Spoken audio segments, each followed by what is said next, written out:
चलिए तो आज हम पुनः ऑनलाइन और ऑफलाइन क्लास देने जा रहे हैं। आज के क्लास में हम एनसीईआरटी 8 क्लास का हिस्ट्री पढ़ाएंगे और चैप्टर 7 के बहुत सारे पॉइंट मैंने कल ही अर्थात पिछले क्लास में पढ़ा चुके थे और जो शेष पॉइंट है उसको आज पढ़ाने का प्रयास करेंगे। तो आज का सबसे पहला पॉइंट हम ले रहे हैं पूरब की जघन गलतियां। सबसे पहले यहाँ पर देखिए पूरब, यहाँ पूरब शब्द का तात्पर्य है हमारे महादेश से अर्थात एशिया महादेश से मुख्य रूप से। वैसे पूर्वी महादेश में अफ्रीका को भी जोड़ा जाता है और पश्चिमी महादेश जब कहा जाता है तो उसका मतलब होता है यूरोप महादेश। थोड़ा सा बता दूं कि अंग्रेज जब भारत आए थे तो अंग्रेज शिक्षा के क्षेत्र में कुछ गलतियां की थी जिसका परिणाम भारत को बहुत दिनों तक भुगतना पड़ा था। इसलिए उस गलती को जघन गलतियां का मतलब होता है काफी बड़ा गलतियां, ऐसी गलतियां जिससे काफी बड़ा धुआं होता है, जिससे काफी हानियां होती है। तो अब हम चलते हैं कि आखिर अंग्रेज ने कौन ऐसे बड़े गलतियां किए थे जिसको जघन गलतियां मानते हैं। तो हम आगे बढ़ते हैं। मैं अंग्रेजी व्यक्ति के ही मुंह से सुनते हैं कुछ। मैं वैसे कल बताए थे आप लोग कि अंग्रेज भारत में तुष्टीकरण की नीति अपनाते हैं। बताए थे आप लोग को, बताएंगे तुष्टीकरण की नीति क्या होती है? तुष्टीकरण की नीति एक शब्द में भी भारत के प्रति बहुत ही उसका सोच नीचे था, नीच दृष्टि से देखते नहीं, हम बताए थे, हमने बताए थे तुष्टीकरण की नीति का तात्पर्य होता है वैसी नीतियां जिसमें अपने लाभ के लिए दूसरों को नुकसान पहुंचाती है या फिर दूसरों को नुकसान पहुंचाकर अपना लाभ लेना। इस नीति को तुष्टीकरण की नीति कल मैंने बताया। तो अंग्रेज हर वक्त तुष्टीकरण की नीति अपनाते थे, लेकिन शिक्षा के क्षेत्र में भी तुष्टीकरण की नीति उन्होंने कैसे अपनाया और फिर उस नीति को यहाँ पर जघन अपराध, जघन गलतियां कहा गया।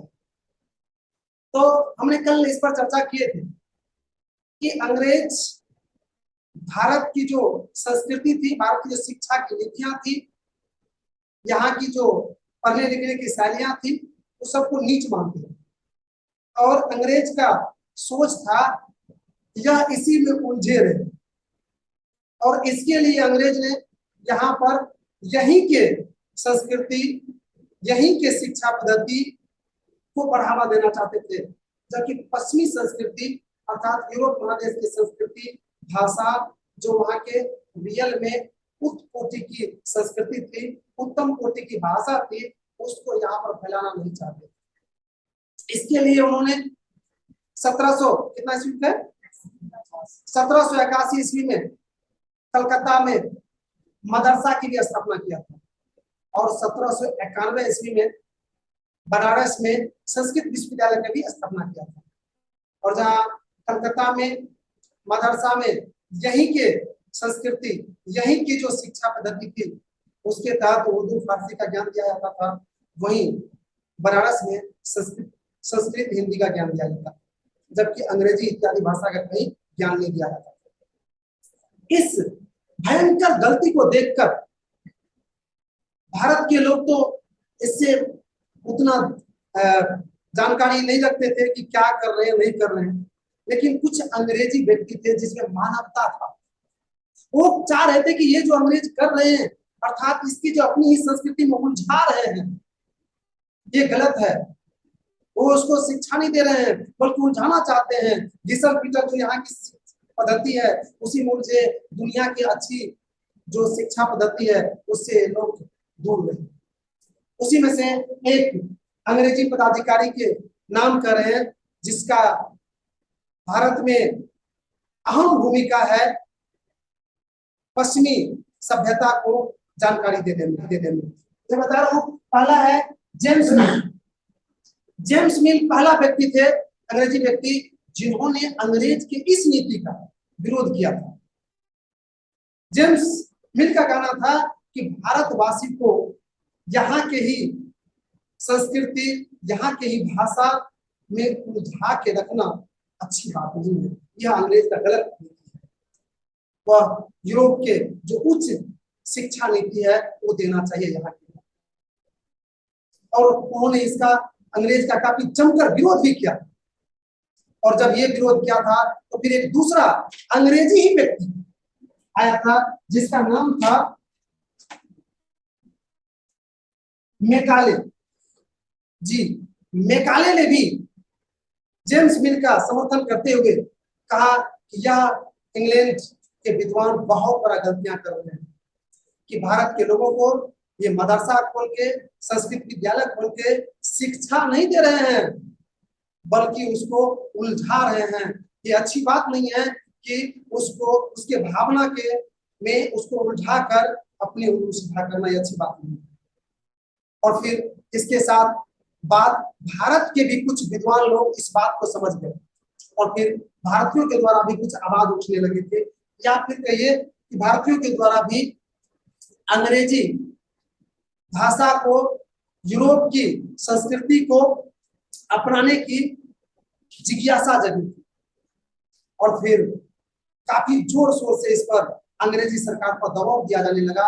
और मैं बता दूं आप लोगों को कि मैकाले और जेम्स मिल के प्रयास से, जी हाँ, 1835 ईस्वी में यहाँ पर एक शिक्षा नीति पारित हुआ था जिसमें यह कहा गया था कि अब स्कूलों में अंग्रेजी की भी शिक्षा दी जाएगी। और फिर 1835 के बाद हमारे देश में जो पठन पाठन की व्यवस्था थी वहां पर अंग्रेजी भाषा भी पहुंची। और फिर जब अंग्रेजी भाषा यहाँ के बच्चों ने जाने तब फिर दुनिया की जो विकसित संस्कृति थी, सभ्यता थी, तकनीक थी, उसको जानने लगे और फिर भारत का विकास हुआ, फिर अंग्रेज का विरोध हुआ। यही था जघन गलती।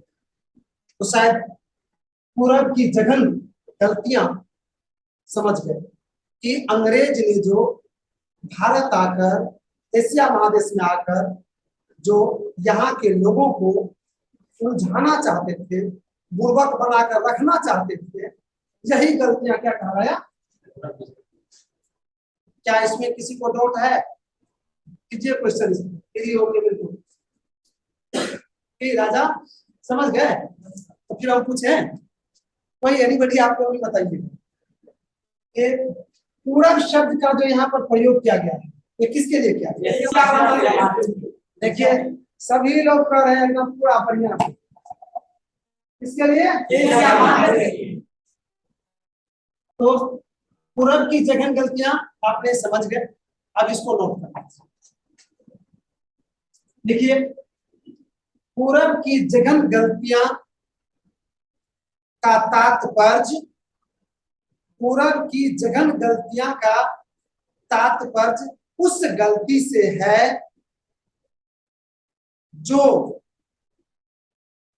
अंग्रेजी पदाधिकारी भारत में किए थे। अंग्रेजी पदाधिकारी भारत में, अंग्रेजी पदाधिकारी, देखिए ना, अंग्रेजी पदाधिकारी भारत में यूरोपीय भाषा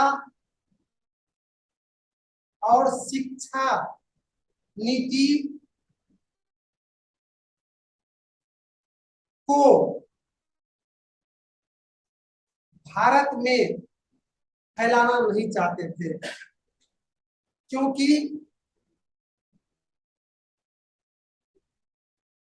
उसे यह भय था कि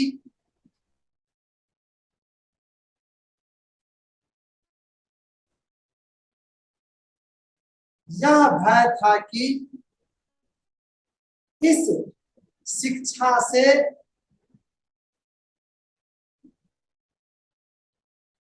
भारत के लोग ज्ञानी हो जाएंगे।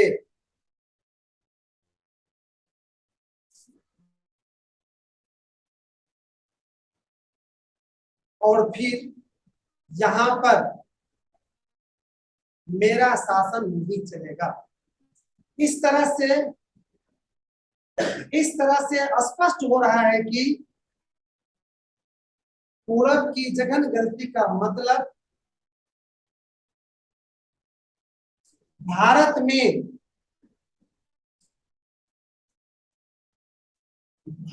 में यूरोपीय शिक्षा को फैलने से रोकना था। भारत में यूरोपीय शिक्षा को फैलने से रोकना था। Paragraph change. लेकिन मैकाले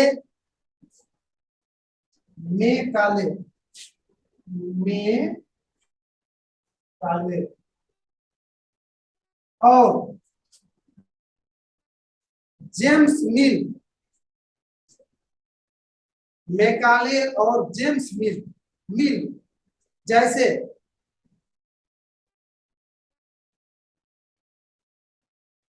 अंग्रेज ने ही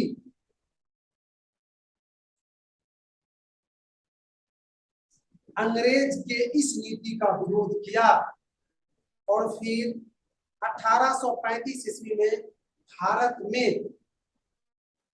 अंग्रेजी शिक्षा से संबंधित एक अधिनियम पारित हुआ, जिसके बाद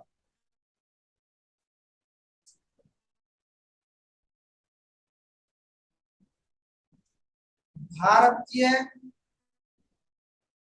पठन पाठन में अंग्रेजी भाषा शामिल हुआ।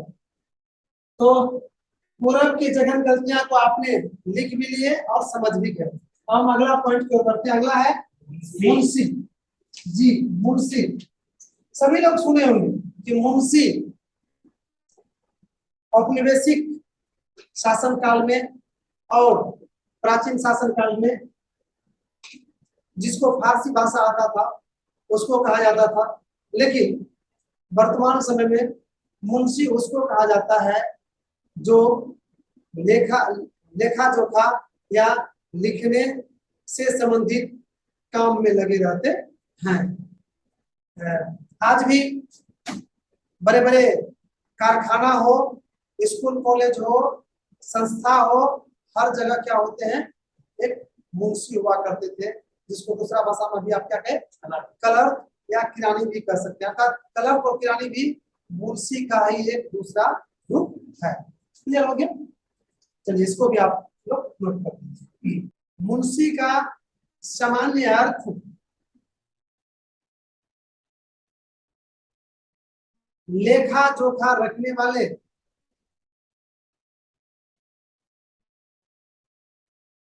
लेखा जोखा रखने वाले कर्मचारी से है, जो हर कार्यालय में लगभग रहते हैं। औपनिवेशिक काल में एवं प्राचीन काल भी कर सकते हैं। प्राचीन काल में मुंशी उसे कहा जाता था जो फारसी भाषा को लिखना पढ़ना जानते थे। तो इस तरह से मुंशी आप लोग लिख लिए। अब हम अगले पॉइंट की ओर पढ़ते हैं, वर्नाक्यूलर। ये शब्द बहुत ही मार्मिक शब्द है। मैंने पहले भी जब क्लास शुरू किए थे तो इस पर थोड़ा सा चर्चा किए थे। आज इसका समय आ गया है, इसको ऊपर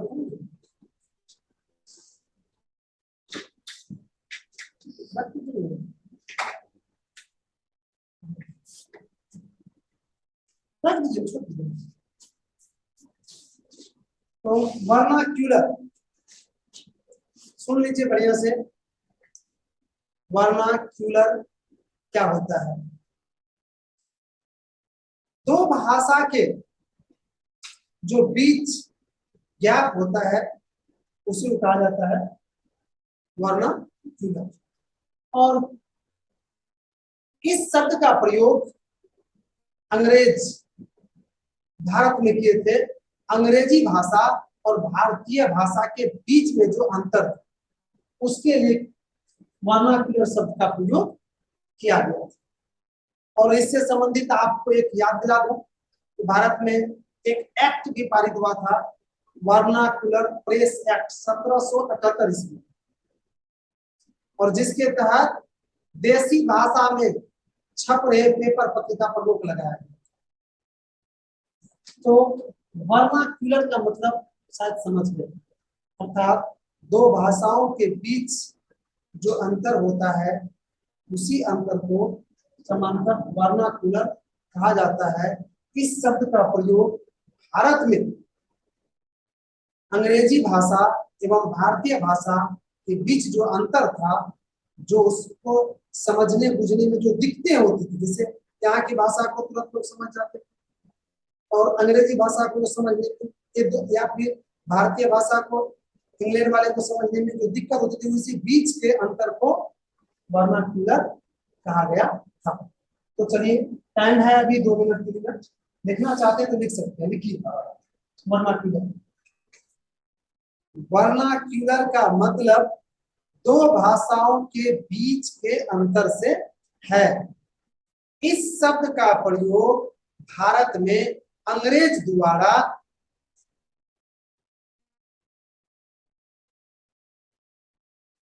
अंग्रेजी भाषा और भारतीय भाषा के बीच के अंतर के लिए किया गया था। इस शब्द से यह स्पष्ट होता था